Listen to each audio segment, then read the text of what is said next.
palestrante de agora é o professor André Luiz Santa Cruz Ramos, que eu tenho o privilégio de ser amigo, um intelectual de primeira linha no mundo jurídico. O André é doutor em Direito Empresarial pela PUC de São Paulo. Em 2002, ele participou do Mises University, e o André também é procurador federal, é best-seller no mundo jurídico, na literatura jurídica, com o livro Direito Empresarial Esquematizado, da editora Método. Se alguém interessa pela teoria do direito, especialmente nessa área empresarial, e quer ler sobre o tema de uma perspectiva jurídica sólida, tendo uma abordagem liberal e austríaca, eu recomendo vivamente esse livro, que eu li com muito gosto e aprendi muito. Em breve haverá um podcast com o professor André a respeito do tema. A palestra de agora do professor André tem como título, aliás, Os Fundamentos contra o Antitrust, que é um tema que ele vem investigando há muito tempo. Professor André, por favor.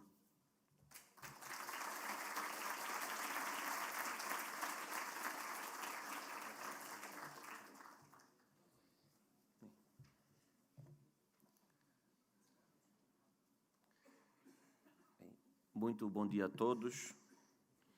Primeiramente, eu queria agradecer imensamente o honroso convite que me foi feito pelo Instituto Mises Brasil para estar falando hoje com vocês sobre os fundamentos contra o antitrust, que é o tema da minha tese de doutorado, defendida recentemente na PUC de São Paulo, e que teve a participação mais do que especial na banca dos professores Ubiratã Iório e Fábio Barbieri, que, além de membros do Instituto Mises Brasil, proferiram brilhantes palestras no dia de ontem. Bem, antes de começar a falar propriamente do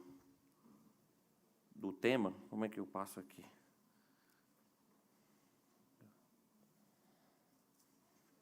Aqui, obrigado.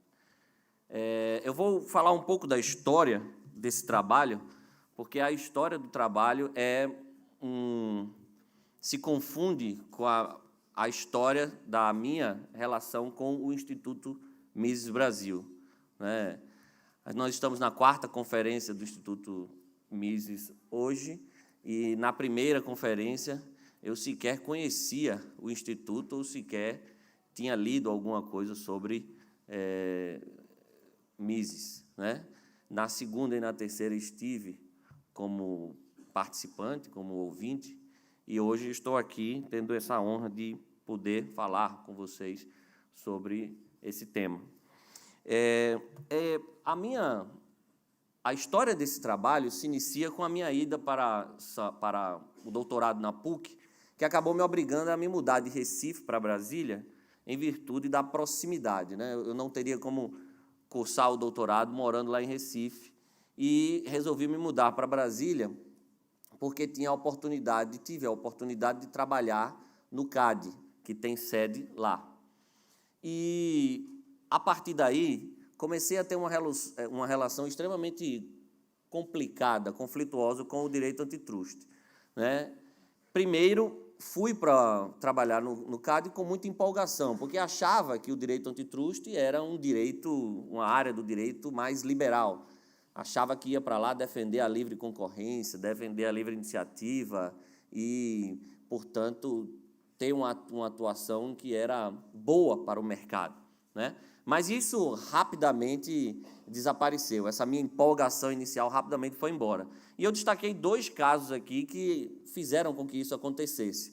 O primeiro foi uma atuação, nos primeiros dias, nas primeiras semanas da minha atuação no CAD, no caso da Drogaria São Paulo. A Drogaria São Paulo, quando resolveu entrar no mercado nordestino, entrou com uma política extremamente agressiva de preços baixos para ganhar mercado. Obviamente, ela preocupou muito os seus concorrentes, principalmente as pequenas farmácias, que logo recorreram a quem? À legislação antitrust. Foram ao Ministério Público e, por meio das suas associações, também foram ao Judiciário processar à Drogaria São Paulo pela acusação de preço predatório, né? Aquele baixar os preços abaixo do custo para quebrar concorrentes e depois reinar absoluto, né, e surfar na onda do monopólio. É verdade que, nesse caso, o CAD teve até uma atuação positiva, porque o CAD arquivou todos os processos no âmbito administrativo contra a Drogaria São Paulo. Mas o que eu percebi nesse caso é que, apesar disso, a legislação antitruste estava sendo utilizada para um propósito totalmente contrário ao que eu imaginava, né? Para atacar um concorrente que estava beneficiando consumidores, praticando preços baixos com vistas a ganhar mercado, algo que é a essência do processo concorrencial. Então, aquilo já me deixou bem incomodado, até porque, no judiciário, a Drogaria São Paulo teve que passar muito tempo sob liminares, proibida de praticar descontos acima de 15% e tal. E o segundo fato foi uma viagem que nós fizemos para os Estados Unidos, né? Eu e mais outros membros do CAD e de outras agências reguladoras, para conhecer os nossos entidades similares às nossas nos Estados Unidos. E eu fui para lá com aquela imagem, estou indo para o país da liberdade, né? Eu acho que lá a atuação deles é um pouco diferente. Acho que essa minha visão que eu estou tendo do antitruste é porque eu estou trabalhando no Brasil, um país mais de mentalidade estatista. Mas, pelo contrário, lá, se brincar, eles têm uma política antitruste ainda mais agressiva e mais intervencionista. Então, os discursos, as conversas que nós tivemos, era tudo algo muito pró-intervenção, pró-regulação e anti-mercado, e aquilo chegou a me irritar bastante. Quando eu voltei decidido a procurar uma visão diferente. Eu disse, não, essa visão que eu tenho do antitruste é errada, eu preciso procurar, não é possível que todos pensem assim.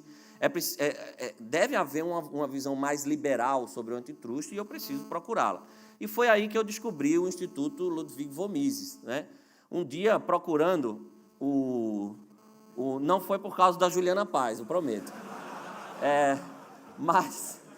Mas um dia, procurando algo, até fazendo um processo lá no CAD, procurando algo relacionado ao antitruste mais liberal, eu caí nesse site aí, que vocês devem conhecer, nesse texto do Clauber. O Clauber tem vários textos sobre antitruste, né? Tem inclusive uma monografia dele no site do antitruste, naquele espaço lá de trabalhos. É uma monografia muito boa, e ele vinha com uma visão que assim, chegou a me emocionar na época. Eu disse, nossa, mas isso é tudo que eu queria ler, né? E aquilo me fascinou. E esse fascínio é demonstrado aqui, ó. Veja, em 2011, eu comentando lá no site, faz alguns meses descobri o IMB, leio seus artigos diariamente, muitas vezes chego a ler 4 ou 5 artigos, claro que era à noite, viu, gente? Não era enquanto eu estava trabalhando, não. Esse texto é, sem dúvida, o que li com maior alegria. Razão é assim, trabalho no CAD, né? Veja aí que embaixo tem um comentário bem interessante, endereçado ao então presidente do CAD, que era o Arthur Badin, né? Manda o Badin as favas, ele está lá ainda? Não. Claro que eu não mandei, né? Porque ele não estava lá ainda. Não é por isso. Não é por isso, claro que não. O Badin é uma figura simpaticíssima. Mas, então, depois, no mesmo dia, aliás, né, eu em esse é uma área de comentários de um outro texto do Instituto Mises, que é um outro texto do Clauber, que é o Estado e os cartéis, faço o que eu digo, não faço o que eu faço. Também muito interessante o texto, e eu pedi indicações de leitura ao Leandro, e o Leandro me indicou, então, os livros do Dominique Armentano, e o Fernando, né, espantosamente, aí, até respondendo de forma educada, recomendando o capítulo 10. Fernando, eu não podia perder a piada, viu? Não fique com raiva de mim. Mas me indicando o capítulo 10 do Main Economy and State. Eu não sabia nada do que era isso ainda, eu nem conhecia a escola austríaca. E aquilo me fascinou de uma forma. Então, eu não só comecei a devorar todos os textos sobre a escola austríaca abordando o antitruste, deparei com os textos do saudoso Alceu Garcia, né, que é o pseudônimo de um advogado carioca que, no início dos anos 2000, publicou vários textos na página do Olavo de Carvalho, né, com estudos sobre a economia brasileira, sobre a visão austríaca. Então, ele tem um texto, Concorrência, Monopólio e Estado, que é fantástico, sobre antitruste pela visão austríaca. E eu acabei, no ano seguinte, indo lá para o Mises University. Eu estou bem aqui, ó. Eu estou uns 30 quilos mais gordo aqui, né? Tem alguns colegas, acho que está ali do lado é o Túlio, tem o Tiago, que também estava lá, o Gabriel Oliva participou também nesse ano aí.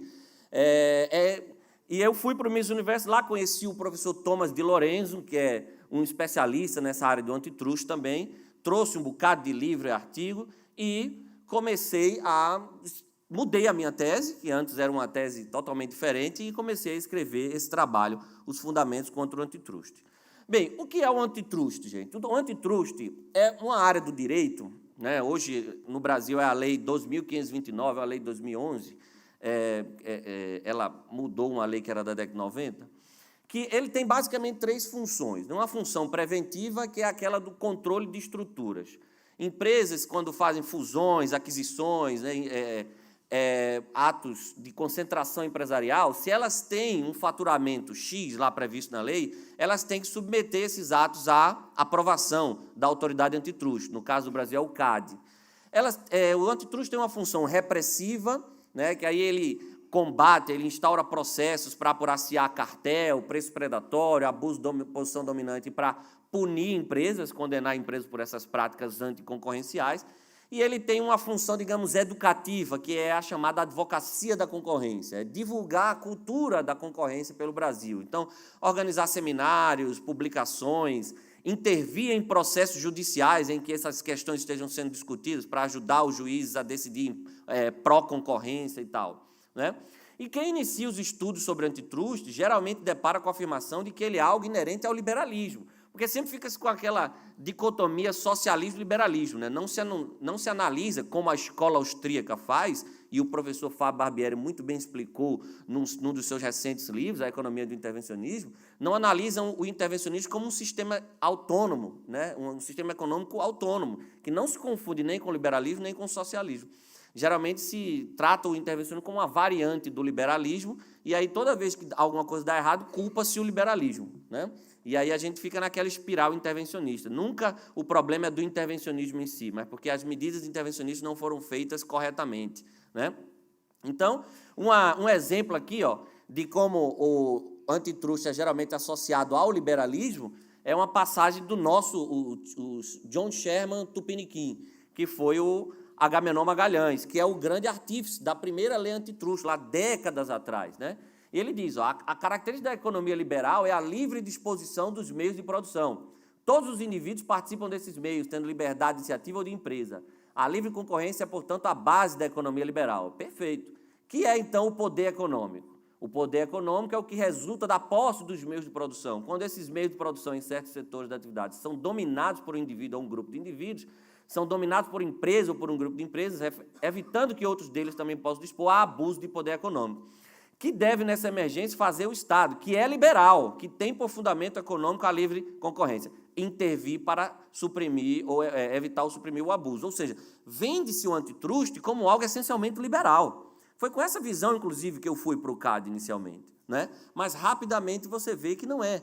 É apenas mais um instrumento de intervenção econômica e que produz os mesmos efeitos desastrosos, como a escola austríaca explica há muito tempo, né? Então, o primeiro fundamento contra o antitruste que eu resolvi desenvolver foi o quê? Fazer uma revisão histórica dos acontecimentos que deram origem à lei antitruste americana, que é o Sherman Act, que é a mãe de todas as leis antitruste, inclusive da nossa. E eu percebi o seguinte, há uma versão padrão contada nos livros, manuais e cursos de direito antitruste. A versão padrão é essa aqui. É que a lei antitruste americana, o Sherman Act, foi editada para combater abusos dos monopólios e dos cartéis no final do século XIX, né? E também para proteger o mercado dos seus efeitos autodestrutíveis. Diziam que não, estava-se vivendo a era dos trustes, dos monopólios, dos cartéis, que estavam abusando dos consumidores, aumentando preços, restringindo produção, né?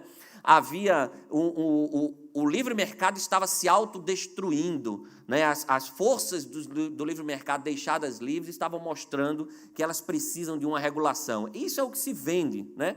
Para exemplificar, tem passagem de 2 dos mais recomendados livros de antitruste, manuais de antitruste, nas universidades de direito no Brasil. O livro do professor Calixto Salomão Filho e o livro seguinte da Paula Forgione. Então, ele diz aqui claramente, ó, O Sherman Act é uma lei promulgada em um contexto político e econômico de proteção do consumidor contra o excessivo poder econômico do mercado. É essa a sua única preocupação, né? Já a Paula Forgione foca mais nessa ideia de que o livre mercado se autodestrói. E ela diz, lá em cima ela diz, o Sherman Act, não se deve dizer que o Sherman Act constitui uma reação ao liberalismo econômico, né? Pois visava justamente a corrigir distorções que eram trazidas pela excessiva acumulação de capital, ou seja, corrigir as distorções criadas pelo próprio sistema liberal. Não obstante a opinião contrária de parte da doutrina norte-americana, ela pelo menos reconhece isso, só que nessa passagem ela puxa uma nota de rodapé e, na opinião contrária, ela menciona o professor Thomas de Lorenzo. Mas não é uma crítica ad hominem, por favor, mas o desconhecimento da escola austríaca é tão grande que se associa o professor Thomas de Lorenzo à escola de Chicago, né?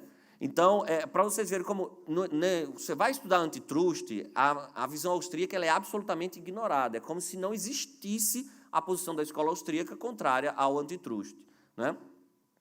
Então, partindo dessa versão padrão, eu busquei revisar a história que deu origem ao Sherman Act e buscar uma versão revisionista da história, que, acreditem, não é exclusividade austríaca, né? Não são apenas os autores ligados à escola austríaca que trazem essa visão revisionista, que diz o quê? Que a lei antitrust, na verdade, não foi editada para proteger o consumidor, nem para salvar o livre mercado. A lei antitrust foi editada para atender interesses protecionistas de empresas ineficientes que não estavam conseguindo concorrer com as grandes empresas, não estavam conseguindo sobreviver num ambiente altamente concorrencial do final do século XIX. Né? Essa é a versão verdadeira da história. Né? E, como eu disse, não é uma exclusividade austríaca esse pensamento.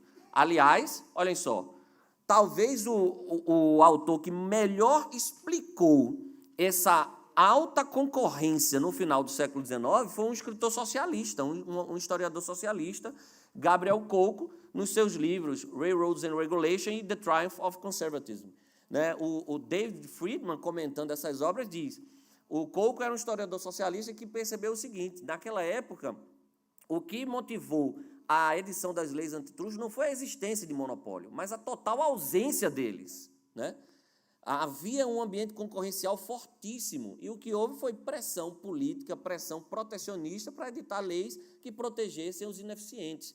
Né? Como George Orwell dizia, o problema da competição é que alguém as vence, né? E aí os perdedores nunca se conformam. E foi exatamente isso que aconteceu. Né? Outros autores não austríacos também compartilham dessa mesma visão.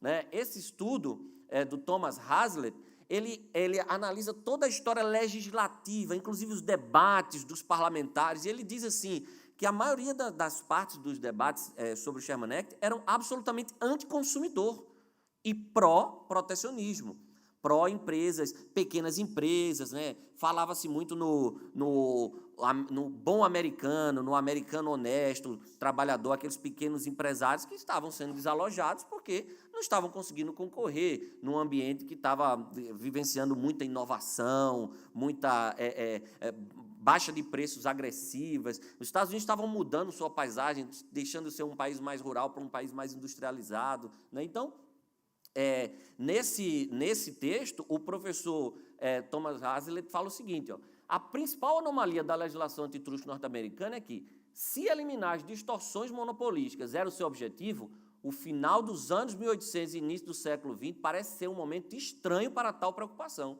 A economia americana estava justamente experimentando expansões vigorosas da produção, as empresas estavam reduzindo agressivamente os preços, aumentando realmente os salários, introduzindo novos produtos e técnicas industriais e baixando drasticamente seus custos. Né? Ou seja, toda aquela versão padrão da história é desmentida. Havia concorrência demais até. E isso era que irritava certos empresários bem relacionados. Né? Outro autor é o Joseph William Maguire, que diz o seguinte no seu livro: de 1865 a 1897, que é justamente ali no período em que acabou sendo discutido o Sherman Act e aprovado finalmente o Sherman Act, a queda de preços ano após ano dificultou para o empresário fazer planos para o futuro.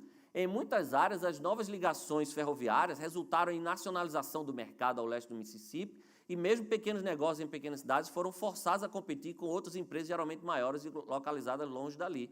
Ao mesmo tempo, houve avanços notáveis em tecnologia e produtividade. Em resumo, foi uma época maravilhosa para o consumidor, mas um período assustador para os produtores, especialmente porque a concorrência ficou o quê? Ainda mais acirrada. Então, não havia nada desse risco de autodestruição do livre mercado ou preocupação com o consumidor. O consumidor estava muito bem, obrigado, né? Quem estava mal, repito, eram os empresários ineficientes. Há também esse livro do Edwin Rockefeller, A Religião Antitruste. Esse livro é sensacional, porque quando eu comecei a ler esse livro, eu me emocionava até, porque ele fala que o antitruste hoje virou uma religião. E essa religião é baseada em quê? Na fé no Estado, que ele pode resolver nossos problemas, no mito do Standard Oil, do Rockefeller, que daqui a pouco eu vou falar mais sobre ele, né? E ele diz o seguinte, que hoje em dia o antitruste é um credo e que eles têm, inclusive, locais onde eles vão fazer o culto deles lá, né? Nos Estados Unidos é a divisão antitruste da American Bar Association, no Brasil é o IBRAC, Instituto Brasileiro de Concorrência, que faz todo ano um evento lá no Guarujá. E é engraçado que ele diz que, nesse livro, ele diz que se criou até um linguajar próprio para o antitruste. E um dia desse eu estava na faculdade, chegou um professor novo lá de Direito Econômico, e ele soube que eu estava fazendo esse trabalho, ele veio conversar comigo. Mas, durante os 2 minutos que ele conversou comigo, eu não entendi o que ele estava falando. Porque ele só falava, mas você está escrevendo sobre antitruste, mas sua pegada é mais public school, você vai falar da North Pennington Doctrine, porque eu tenho um estudo sobre State Action Doctrine e Pervasive... Eu falei, isso aí é antitruste, né? Porque eles criam um linguajar que é para, justamente, criar um culto e excluir qualquer pessoa que seja de fora. Porque eu começava a ver isso, eu via os corredores, as conversas nos corredores do CAD, eu me lembrava, era exatamente como ele descreve nesse livro, é sensacional. E ele diz claramente, o Sherman Act foi promulgado para resolver um problema básico do capitalismo, o que fazer com os perdedores, né? E foi exatamente essa a preocupação, né? E aí vem, além desses estudos de não austríacos, vem os estudos do Dominique Armentano, esses 2 livros, o Antitrust and Monopoly e o The Case for Repeal, que são livros em que ele analisa minuciosamente casos antitruste emblemáticos nos Estados Unidos, faz também uma revisão histórica, analisa também em termos de ciência econômica os erros, como eu vou falar daqui a pouco, os erros da ciência econômica aplicada ao antitruste, e são livros assim demolidores sobre a visão mainstream do antitruste, né? O Armentano diz claramente, a perspectiva convencional sobre as origens da regulação antitruste é que as leis foram promulgadas para conter a crescente onda de poder monopolista. No entanto, análises revisionistas do Clayton Act, do Federal Trade Commission Act e do Robinson-Patman Act abalaram seriamente esse ponto de vista. Vários estudiosos têm demonstrado que essas regras antitruste foram geralmente apoiadas e empregadas por empresas estabelecidas no intuito de restringir e limitar o processo concorrencial. Incapazes de competir com grandes organizações empresariais mais deficientes, certas empresas procuram criar restrições políticas e legislativas aos concorrentes, na tentativa de proteger ou melhorar suas posições de mercado. Armentano analisou mais de 50 processos, gente, e ele mostrou casos emblemáticos de aplicação do Sherman Act no início da sua vigência e ao longo da história. Ele mostrou que, em todos os casos, as empresas que estavam sendo acusadas, eram acusadas por quem? Por iniciativa dos seus concorrentes e eram empresas que estavam aumentando produção, reduzindo o preço, inovando em tecnologia, criando novos produtos, beneficiando consumidores. Ele cita casos emblemáticos, como o da Alcoa, por exemplo. A Alcoa, ela reduziu o preço da libra de alumínio, do lingote de alumínio, de $5 para 0,22, para 22 centavos de dólar, né, no intervalo aí de uns 30 anos. E acabou sendo processada por tentativa de monopolização.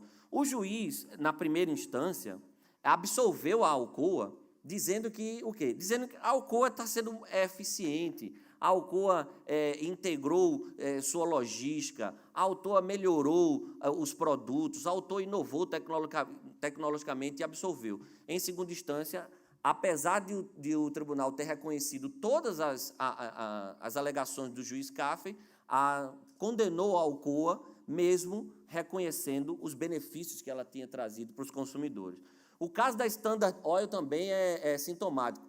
Na verdade, o Thomas de Lorenzo ele diz que toda a raiva que a gente tem de Rockefeller e da Standard Oil não é por obra de economistas, mas por conta de uma obra de uma jornalista, Ida Tarbell, que conta o caso da Standard Oil, e o de Lorenzo até brinca, que diz que, na verdade, isso aí é uma raiva que ela tem, porque o irmão dela era tesoureiro da Pure Oil, que acabou falindo por conta do sucesso da Standard Oil. Então, toda a raiva que ela depositou ali naquela história era muito mais por uma questão pessoal. John McGee, que foi quem escreveu o artigo mais minucioso sobre a história da Standard Oil, questiona todas as conclusões de Tarbell. E ele, no final, ele diz assim: não há nenhuma evidência de que as estratégias de precificação predatória da Standard Oil tenham sido bem-sucedidas.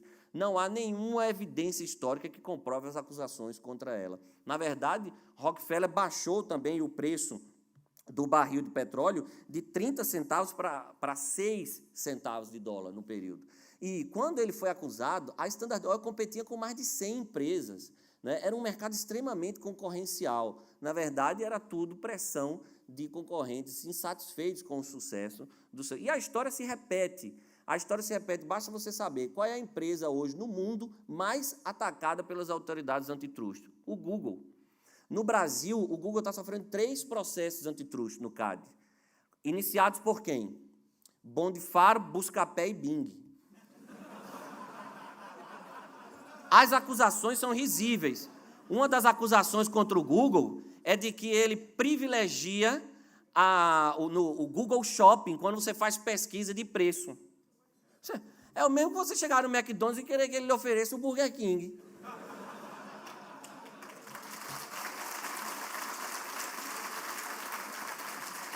A Microsoft foi acusada também por venda casada, porque vendia o Internet Explorer num pacote fechado com o Windows, né? O Robert Murphy, que esteve na segunda conferência de escola austríaca aqui, ele diz, é o mesmo que você exigir que a Ford venda os carros, mas podendo você comprar um pneu diferente do que ela coloca, né? Não, você compra o meu carro, mas você tem direito a montar ele do jeito que você quiser. Ora, então, as acusações, geralmente, feitas pelos órgãos antitruste, são as mais ridículas possíveis. Você veja, o Google é a empresa, eu fui pesquisar, a empresa mais admirada do mundo, melhor empresa para trabalhar no mundo, a empresa mais inovadora do mundo. Fizeram até um filme para mostrar como é o Google, aquela coisa, todo mundo tem aquele sonho, aquela coisa. O Google é uma empresa que está toda hora criando produtos bons para a gente, melhorando a nossa vida, mas está sendo perseguida mundialmente. Foi condenada na França a pagar uma multa astronômica porque oferecia mapa de graça, o Google Maps. E a representação foi de empresa de cartografia.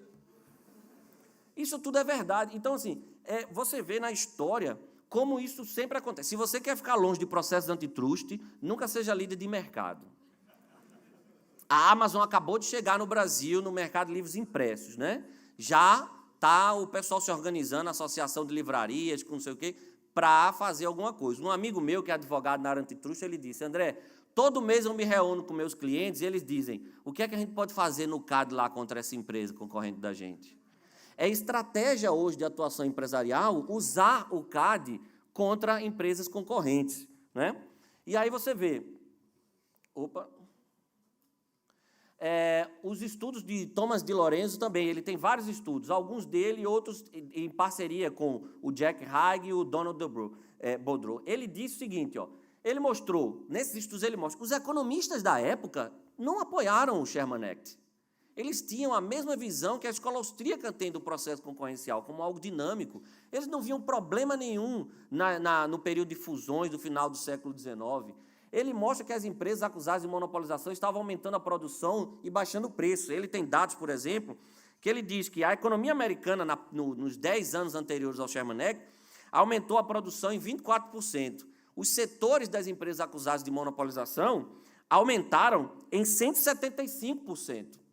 Ele fala do trabalho dos Grangers e da Farmers Alliance, que foram os sindicatos de produtores rurais e a Aliança dos Fazendeiros, que fizeram uma pressão enorme para aprovar, porque tinham raiva da Swift, da Armour, da Hammond e qual era a outra?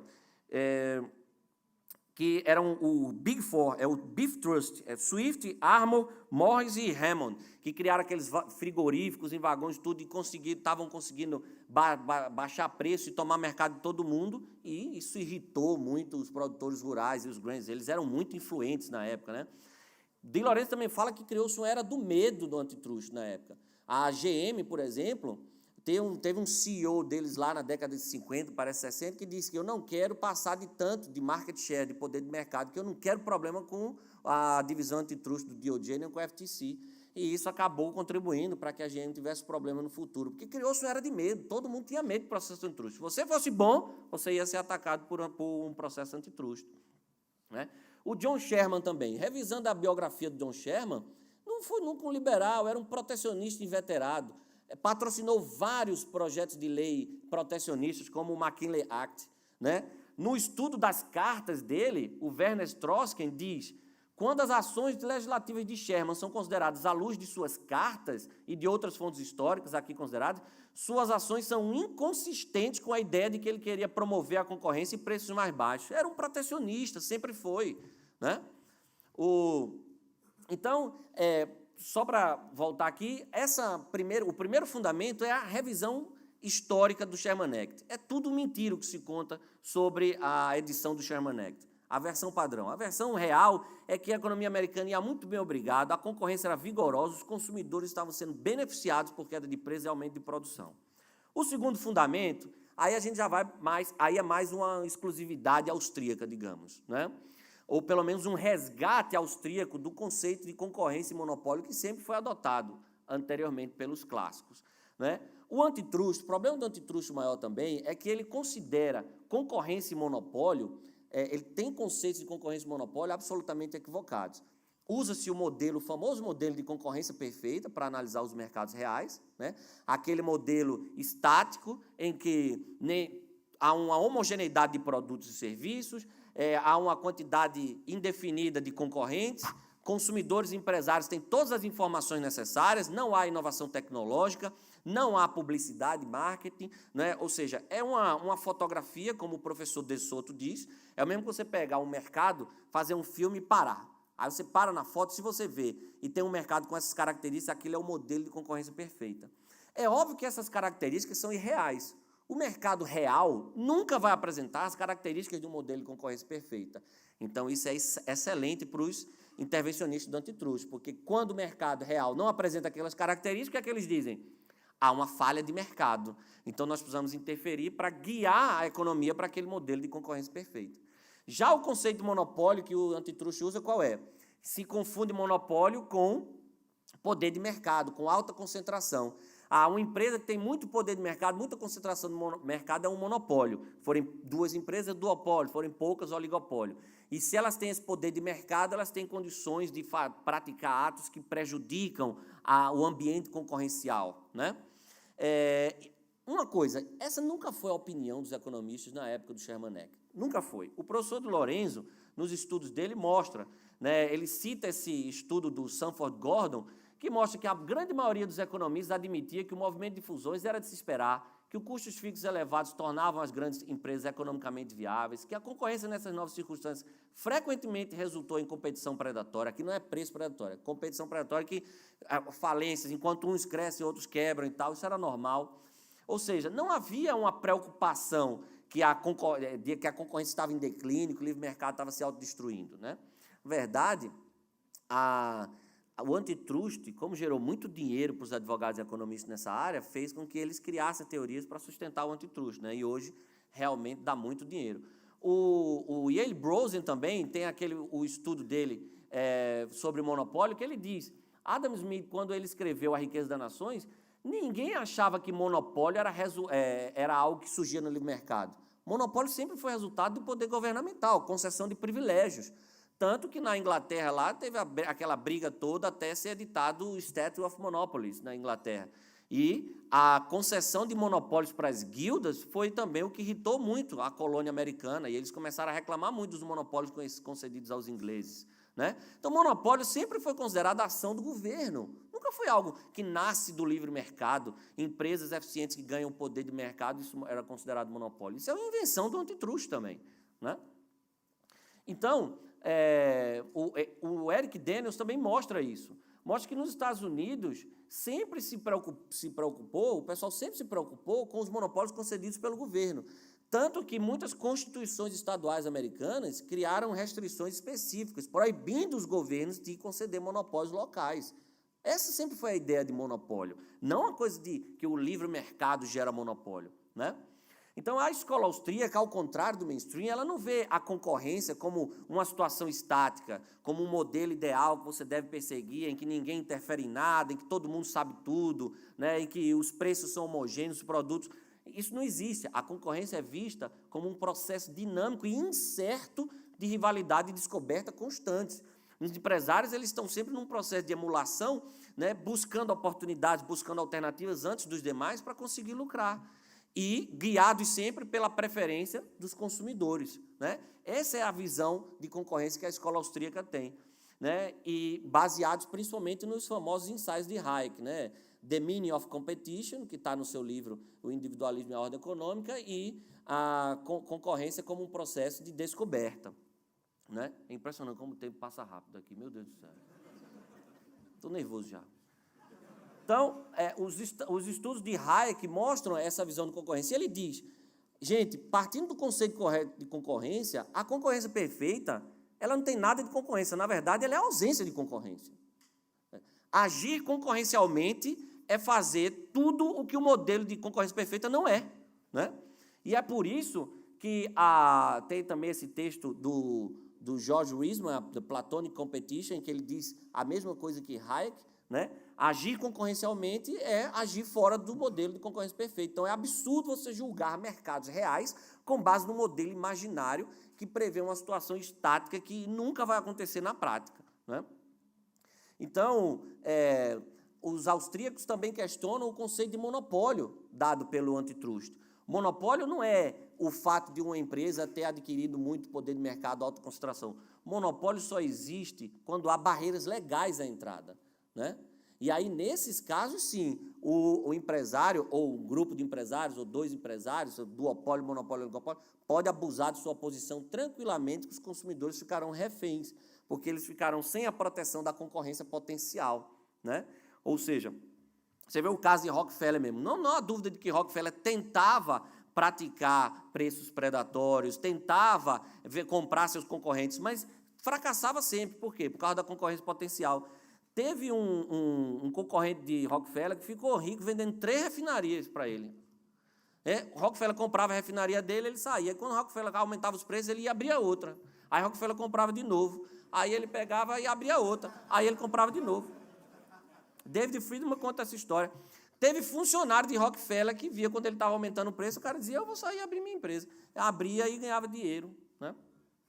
Teve concorrente de Rockefeller que via, quando ele começava a baixar os preços drasticamente, o que é que o cara fazia? Suspendia as atividades. Deixa ele baixar os preços aí, quando ele voltar a aumentar.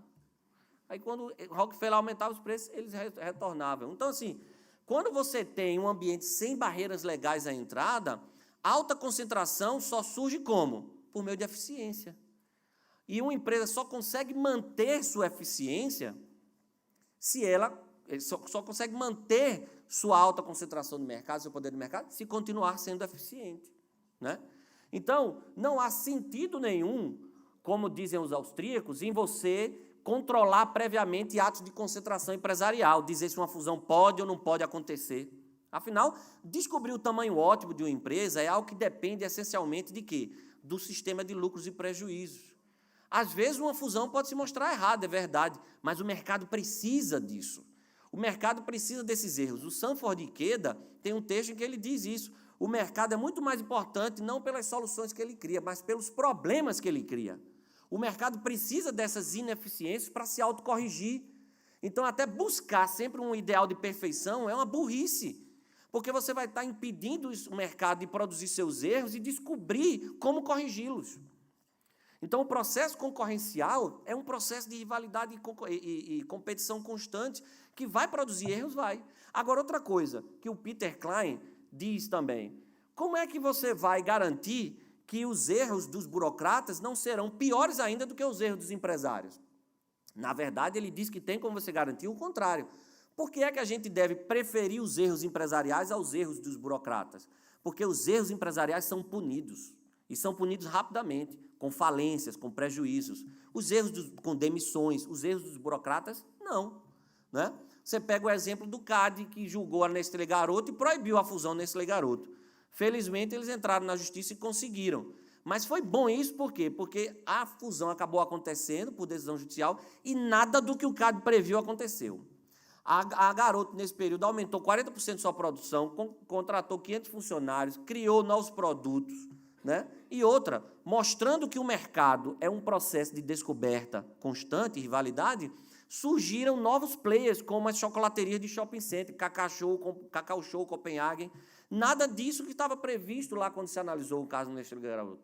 Quando se analisou a fusão da Ambev também, ninguém imaginava o que aconteceu nos últimos anos no Brasil com o mercado de cervejas artesanais, né? Ou seja, o mercado ele é dinâmico, não tem como você tentar capturar numa foto, isso aqui é o que está acontecendo, então eu preciso dar incentivos para mudar, para ficar... Não, isso não tem o menor sentido, né? Outra coisa, a proibição da precificação predatória. A precificação predatória é combatida também pelo antitruste. A história mostra que, aliás, até a economia convencional hoje questiona a predação, né? Tanto que no Brasil não tem um caso de precificação predatória condenada, né? Isso não é nem também uma exclusividade austríaca criticar isso. Há vários autores da Escola de Chicago questionando a precificação predatória. Tem aqui uma lista, né? O Robert Bork, o Magee, o Harold Densems, o Easterbrook, são textos em que se questiona de forma até muito convincente a precificação predatória, né? Então, também não tem o menor sentido. A precificação predatória, no final das contas, é boa para o consumidor. Não obstante, dá muito certo. Porque, por exemplo, no Brasil, a Gol teve uma época que fez aquela promoção, vai e volta por R$1, volta por 50 centavos. Foi acusada. E o DAC, na época, proibiu a promoção da Gol. Com base em quê? Na lei antitruste. Eu citei para vocês o caso da Drogaria São Paulo, que foi proibida de praticar descontos com base na legislação antitruste, precificação predatória, né? Até cartéis mesmo não devem ser combatidos, né? O professor Kirchner diz que o cartel ele é uma forma até de você descobrir se preços estão altos demais. Então, se empresas fazem um cartel e colocam um preço está muito alto, ela chama concorrentes. Isso era a sinalização que concorrentes estavam esperando para entrar naquele mercado. Ou se elas conseguem praticar o preço que elas estavam pensando, isso é um sinal de que é melhor elas se fundirem. Então, o cartel, muitas vezes, é uma prévia de uma fusão, né? Então, tudo isso dentro do conceito de concorrência como algo dinâmico e incerto, né? Eu tive que correr muito nessa parte final aqui, mesmo falando rápido desse jeito, acho que a apresentação ficou muito grande, mas o que eu queria mostrar a vocês, finalmente, é o seguinte, que o terceiro fundamento, as verdadeiras agressões à livre concorrência, o que é que o antitruste faz? Não faz nada. O que é que o antitruste faz contra protecionismo? Nada. O que é que o antitruste faz contra regulação? Nada. Pelo contrário, há uma ideia de complementaridade hoje. As agências reguladoras são amigas do CAD, eles atuam juntos até, né? O que é que o antitruste faz com direitos de propriedade intelectual? Também não faz nada. E aí sim são monopólios concedidos pelo Estado. O que é que faz contra a regulamentação, que tem crescido assustadoramente no Brasil? Toda hora todo mundo quer regulamentar a profissão para impedir os outros de concorrer. O antitruste não faz nada, pelo contrário, se dá bem com todas essas situações aí. Então, o que eu queria mostrar a vocês era isso, gente. O antitruste, na visão austríaca, é anticoncorrencial, é antiliberal. Então, reforma do antitruste é absolutamente desnecessária. O antitruste tem que ser abolido ontem. Muito obrigado.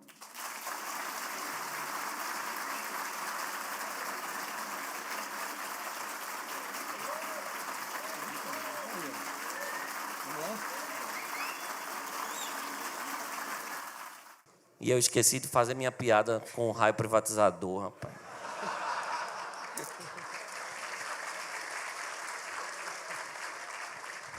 Eu ia falar do mito. Problema de ser o mediador depois de uma palestra dessa é que eu fico com medo até de ser ruim ao fazer perguntas que não são minhas. Vamos lá. Primeira pergunta. Seria legítimo, André, usando as leis antitruste, processar empresas que se tornaram líderes de mercado em razão de privilégios estatais, como isenções fiscais, subsídios, etc.? Essa é uma pergunta muito interessante. Nos últimos anos, o Brasil adotou essa política de formação de campeões nacionais, né? Empresas nacionais que foram identificadas como possíveis líderes mundiais de mercado foram incentivadas a fazer fusões, inclusive com dinheiro do BNDES, e havia até uma pressão para que o CAD aprovasse essas fusões, essas aquisições, mesmo que em situações normais ele não devesse aprovar, né? Isso aí é o seguinte: você não deve combater essas fusões em si porque elas tiveram incentivos. Você deve combater o fato de existirem incentivos para que essas empresas se formem. Agora, se, apesar dos incentivos, elas vão se fundir e vão se tornar melhores empresas para atender melhor o consumidor, ótimo. Aí não deve ficar assim, eu penso que a gente não deve ficar com birra. Ah, não, já que ela se formou desse jeito, então vamos desfazer. Eu acho que seria um erro atrás do outro, né? É mais ou menos o que acontece com a questão do cartel do lobby, né? Nos Estados Unidos começou com essa ideia de punir empresas que buscam no governo medidas protecionistas. E tem o famoso caso, que eu até brinquei aqui naquela hora do linguajar lá, que é o famoso caso da North Pennington, né, que criou-se a North Pennington Doctrine. A Suprema Corte Americana diz o seguinte: você não pode punir esses empresários que buscam proteção no Congresso, tal, porque eles estão agindo dentro do exercício legítimo do direito de petição, de pedir ao governo alguma coisa. Se existe aquilo, eles estão só exercendo seu direito. No Brasil, já teve caso de cartel do lobby que foi condenado, lá em Brasília, o caso dos sindicatos dos donos de posto lá de petróleo, de combustível, perdão, que foram condenados. Essa é uma questão também interessante, porque é errado pedir proteção, mas é errado punir o cara por fazer alguma coisa que está ali à disposição de todos? É super complicado. O certo era não ter a proteção. O certo era combater a própria possibilidade de o Estado conceder esses privilégios. Bom, são duas perguntas a respeito de patentes, e acho que são complementares. Uma pede que você fale algo a respeito da concorrência baseada em patentes, e a outra, de que forma a legislação de patentes incentiva as empresas a exercitar o antitrust, quer dizer, entendi, a usar isso as leis, existe, né? é a famosa sham litigation. Uma empresa consegue uma patente ou um direito de propriedade intelectual qualquer e começa, portanto, a ameaçar as concorrentes ou mesmo processar as concorrentes que estejam supostamente imitando, tal. Então, isso acontece, é uma conduta reprimida pelo antitrust. Agora, eu sou contra patentes, né? E na minha tese, inclusive, tem um tópico específico, eu ia falar um pouco aqui. A patente é uma forma de concessão de monopólio estatal e o antitrust não faz nada contra isso, né? Existem dois argumentos a favor de patentes. A gente já teve, isso é uma discussão até entre os liberais, né? Lembro que a palestra brilhante que o Jeffrey Tucker deu na conferência da Escola Austríaca gerou mais certo celeuma, porque existem até alguns liberais, até austríacos talvez, que questionem um pouco a visão contra patentes. Eu sou absolutamente contra patentes.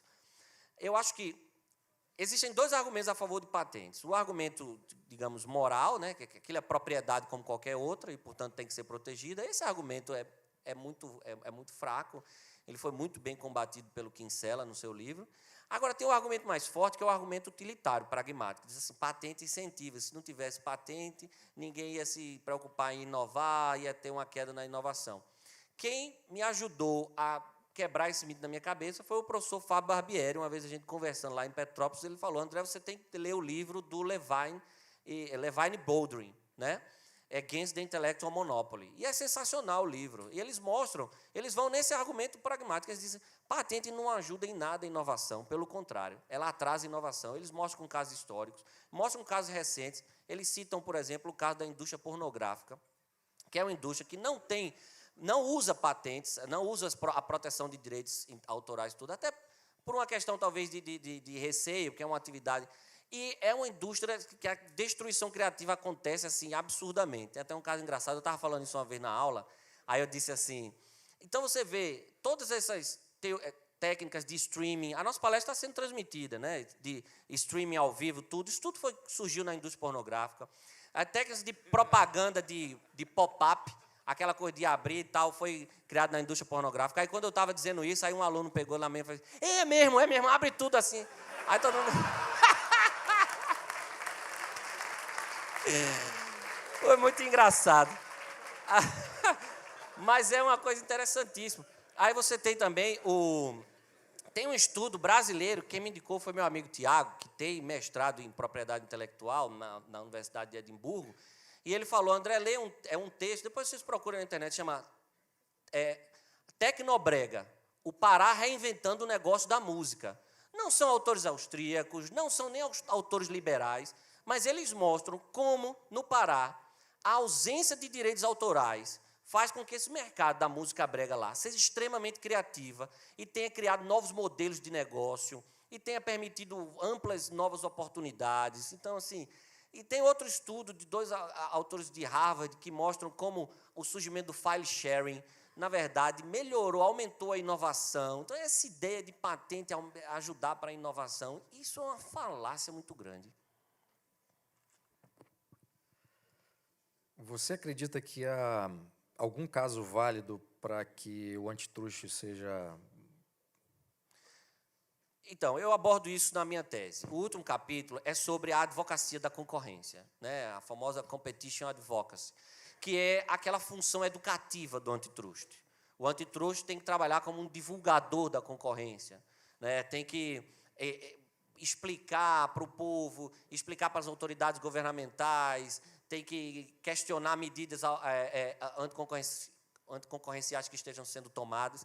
Eu até elogio algumas medidas de advocacia da concorrência que foram tomadas nos últimos anos pelo CAD, como, por exemplo, no caso do caso Denatran, né, que o Denatran tinha baixado uma portaria tabelando o preço de autoescola, e o CAD foi lá e disse, não, está errado, você não pode fazer isso, tem que ter concorrência. Então, a advocacia da concorrência, essa função, seria a única função legítima do antitruste, mas, desde que ela fosse voltada para quê? Para atacar as verdadeiras agressões à livre concorrência, que são praticadas pelo Estado. Só que acaba que não acontece isso, são casos muito pontuais. Por exemplo, quando o Guido Mantega e sua equipe econômica aí baixam esses pacotes protecionistas, era para o CAD fazer alguma coisa. Era para o CAD dizer, está errado. Concorrência não tem nacionalidade, né? Quer dizer, concorrência entre brasileiros é bom, mas concorrência com o estrangeiro é ruim? Concorrência não tem nacionalidade. Por que a gente tem que comprar o iPad mais caro, o iPhone mais caro, para proteger empresas nacionais? Por que a gente... Então, o CAD devia fazer alguma coisa contra medidas protecionistas. Regulamentação de profissões. Tem mais de 100 projetos de lei no Congresso para regulamentar a profissão. A nova agora é a do informata, né? Estão querendo regulamentar a profissão de quem atua com informática. Por quê? Porque está cheio de moleque de 14, 15 anos que sabe mais de computação e vive hoje tomando emprego de muita gente, trabalhando dentro da sua casa, e o pessoal quer regulamentar tudo. Tem que fazer alguma coisa contra a regulamentação de profissão? Cadê que o CAD faz alguma coisa? Não faz nada. Então, teria essa função legítima, sim, combater as agressões do próprio Estado contra a concorrência. Mas isso, infelizmente, não acontece. Bom, você tem uma pergunta aqui sobre cartéis, você já deixou no fim da sua palestra a sua posição clara, mas o complemento da pergunta é o seguinte, o CAD deve atuar no caso dos cartéis? E de que forma? O CAD deve, vamos lá, partindo do pressuposto que existe, ele deveria atuar em caso de cartéis criados e mantidos pelo Estado. Cartéis que se conseguem prevalecer em virtude de barreiras legais, né? E existem vários. Todos esses mercados regulados, por exemplo, o mercado de aviação civil no Brasil é um mercado cartelizado. O sistema bancário é um mercado absolutamente cartelizado. Recentemente, criou-se um site no Brasil, o fairplace.com, imitando um site inglês que era de empréstimos, facilitar a tomada de empréstimo. Eu tenho dinheiro, você pega dinheiro comigo, eu quero emprestar, você quer... Tal. O criador desse site, na última vez que eu entrei, perdão se já está atualizado, mas da última vez que eu entrei, estava lá. Nós prestamos informações à Polícia Federal e ao Banco Central, tal, mas o site está parado, porque os caras estão respondendo processo por exercício irregular de atividade financeira. Então, esses cartéis criados e mantidos pelo Estado deveriam ser combatidos, Agora, não cartéis livremente formados pelo mercado, porque são estratégias concorrenciais absolutamente legítimas. Os jogos estatais, Mega Sena, essas coisas, poderiam ser classificadas como cartel? Isso é tudo monopólio, né? É tudo monopólio. Tem o Correio também. Os Correios está na hora de acabar com esse monopólio também, pelo amor de Deus.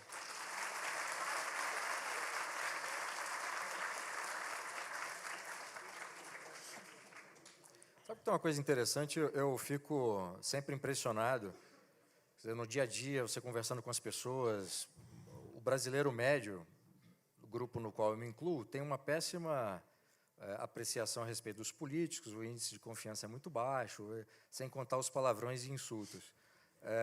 E também a relação com o governo é sempre uma relação conflituosa e tal. Mas toda semana, especialmente em semanas em que a Mega Sena está acumulada, está todo mundo lá na fila, né? Eu não sei como é que as pessoas confiam que o governo vai... Quer dizer, que aquilo é um jogo mesmo para as pessoas ganharem. Em contrapartida, eu já conheci... Eu sou um homem do povo, eu moro numa comunidade, e eu já conheci várias pessoas, vários amigos que ganharam dinheiro no jogo do bicho. E eu nunca conheci ninguém que tenha ganhado na Mega Sena. Eu sempre acho que aquilo não existe. Não, e é interessante. Eles escolhem alguém para... É interessante isso, que no Brasil todo tem esses... Lá em Pernambuco era o Pernambuco da Sorte, Telecena não, mas tem umas loterias mais populares, né? E muitas delas foram fechadas por ações, porque violaria o monopólio. Jogo do bicho no Brasil tem bicheiro que é preso, que não sei o quê. Eu não estou defendendo certas coisas que bicheiro faz, ela se mata, se rouba, se não sei o quê. Porque quando você até clandestiniza um mercado, você tende a fazer com que esse mercado seja ocupado por pessoas sem escrúpulos, né? Isso geralmente acontece. Mas, assim, o jogo de bicho em si, né, não deveria ser considerado ilegal. Cassino, todas essas outras tipos de aposta, é tudo ilegal no Brasil. Agora, a Caixa pode fazer a cena. Bom, gente, são muitas perguntas. Eu vou encaminhar para o professor André. Infelizmente, o nosso tempo estourou. Queria agradecer a cada um de vocês por ficarem aqui. O livro será lançado pelo IMB ainda este ano. Era isso que eu ia dizer.